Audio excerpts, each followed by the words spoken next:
दोस्तों, मैं इस वक्त विशंबर प्रसाद निषाद जी के साथ हूँ, जो समाजवादी पार्टी के राष्ट्रीय महासचिव हैं और यूपी से राज्यसभा के सांसद हैं।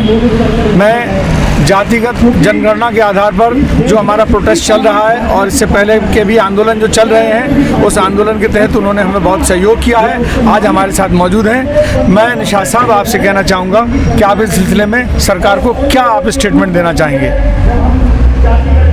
जाति जनगणना के सवाल पर समाजवादी पार्टी, माननीय अखिलेश यादव और हम सब जितने भी सांसद ओबीसी के लोग हैं, लगातार लोकसभा के अंदर, राज्यसभा के अंदर हम लोग केंद्र सरकार से मांग करते हैं, देश के प्रधानमंत्री, गृह मंत्री से मांग करते हैं कि हर 10 साल में जनगणना होती है।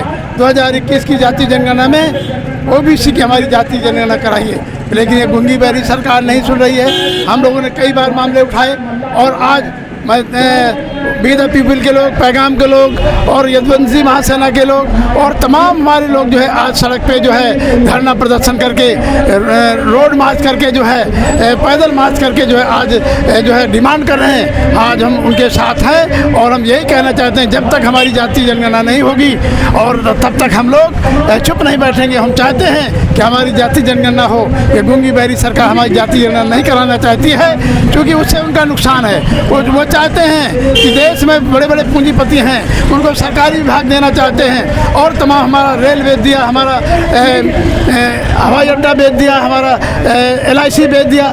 सरकार के जितने भी सरकारी उपक्रम है, सबको बेचने का काम ये भारतीय जनता पार्टी की केंद्र सरकार कर रही है। तो अगर सब लोग बिक गए, ये सब विभाग बिक गए, तो हमारे जो करोड़ों लोग हैं, जो नौजवान बेरोजगार लोग हैं, जो आरक्षण का हमारे क्या होगा? इसलिए बहुजन मांग कर रहा है, हमारी जाति जनगणना कराओ और ये जो प्राइवेटाइजेशन कर रहे हैं इसको बंद करो, हमारा आरक्षण पूरा करो, आरक्षण कोटा पूरा करो। इन तमाम मांगों को लेकर के, खासतौर पर जाति जनगणना को लेकर के हम लोग आज यहाँ पे आप लोगों के बीच में हैं और आपके चैनल के माध्यम से यही मांग करते हैं कि ओबीसी की जाति जनगणना होनी चाहिए। हम लोग सड़क से लगा के पार्लियामेंट तक समाजवादी पार्टी मांग करती है कि ओबीसी की जाति जनगणना हो। और जितने भी हमारे दर्शक भाई सुने, उनसे भी हाथ जोड़ के अपील करना चाहते हैं कि आप लोग हमारे साथ आइए। आने वाले 2022 के चुनाव में समाजवादी पार्टी के राष्ट्रीय अध्यक्ष माननीय अखिलेश यादव जी के साथ रह करके जाति जनगणना की मांग करिए और समाजवादी पार्टी की राष्ट्रीय अध्यक्ष अखिलेश यादव की सरकार बनाइए, जिससे 2024 में हम लोग अपने केंद्र की सरकार बनाएं और जाति जनगणना और अपना आरक्षण का कोटा पूरा करने का मामला पूरा कर सकें। और जाति जनगणना के सवाल पर हम लोग आप लोग साथ में बहुत बहुत धन्यवाद। जय हिंद, जय समाजवाद, जय बहुजन समाज। एक प्रश्न और करता हूँ मैं, चूँकि SC, ST, OBC और माइनॉरिटीज़ मिला करके भारत में एक आंकलन किया जाता है कि करीब 85% लोग रहते हैं। तो SC, ST, OBC और माइनॉरिटीज़ के बहुत सारे MP हैं और विधानसभाओं में लोग हैं। मैं चाहूँगा आप उनसे भी कोई अपील करें। मैं देश के जितने भी जनप्रतिनिधि हैं, चाहे विधानसभाओं में हों और चाहे लोकसभा के सांसद हैं, चाहे राज्यसभा के सांसद हैं, उनसे मैं विनती निवेदन करना चाहता हूं। आप जात के आधार पे आपको टिकट दिया गया है, जात के आधार पे आप सांसद बने हो, जात के आधार पे MLA बने हो, तो क्यों नहीं अपने समाज के लिए बात करते हो? क्यों नहीं OBC की जाति जनगणना की बात करते हो? आइए हम सब लोग मिल करके जाति जनगणना की आवाज़ उठाएं और सब एक होकर के जाति जनगणना, OBC की जाति जनगणना हो, जिसमें सभी सेक्टरों में, सभी विभागों में हमारी भागीदारी हो और बहुजन समाज को उनकी संख्या के आधार पर भागीदारी मिले।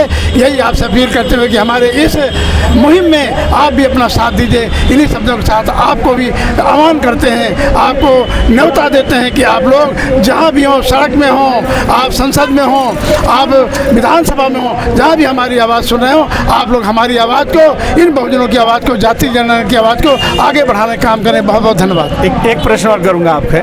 मैं एक सवाल करना चाह रहा हूँ आपसे कि आप अब नेक्स्ट लेवल पर अगर सरकार को घेरने के लिए और सरकार को दबाव डालने के लिए क्या स्ट्रेटजी अपना रहे हैं? क्या राज्यसभा और लोकसभा के जितने MPs हैं, क्या उनको लेकर कोई प्रोग्राम करेंगे या उनको सम्मिलित करेंगे इसमें, या कोई मुहिम चलाएंगे, या किस तरह क्वेश्चन उठाएंगे? अभी सेशन चल रहा है लोकसभा राज्यसभा का, उसके लिए कोई रणनीति है आपकी?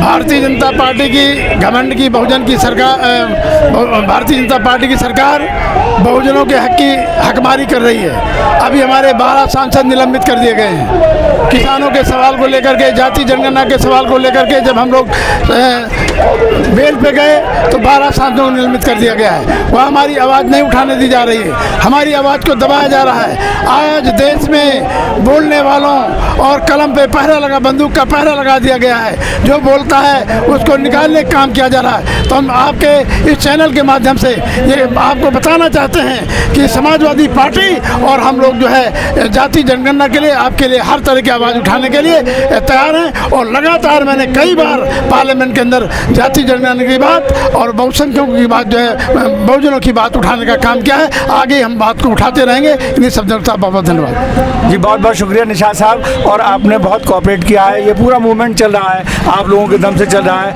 और मैं तमाम लोगों से, जो लोग इस बाइट को सुन रहे हैं, मैं आह्वान करना चाहता हूँ कि वो आएँ, आगे आएँ और सरकार पर दबाव डालें कि जातिगत जनगणना होनी चाहिए। इसमें सरकार का कोई नुकसान नहीं है, सिर्फ एक कॉलम बढ़ाना है। लेकिन 1933 से लेकर आज तक सरकार इस तथ्य को, कब से 1931 से लेकर आज तक सरकार इस तथ्य को छुपा रही है। जनगणना हो रही है, जब अंग्रेज करवा सकते हैं इस जनगणना को, तो हमारी आज की सरकार क्यों नहीं करवा सकती। इसी के साथ आपका बहुत बहुत धन्यवाद।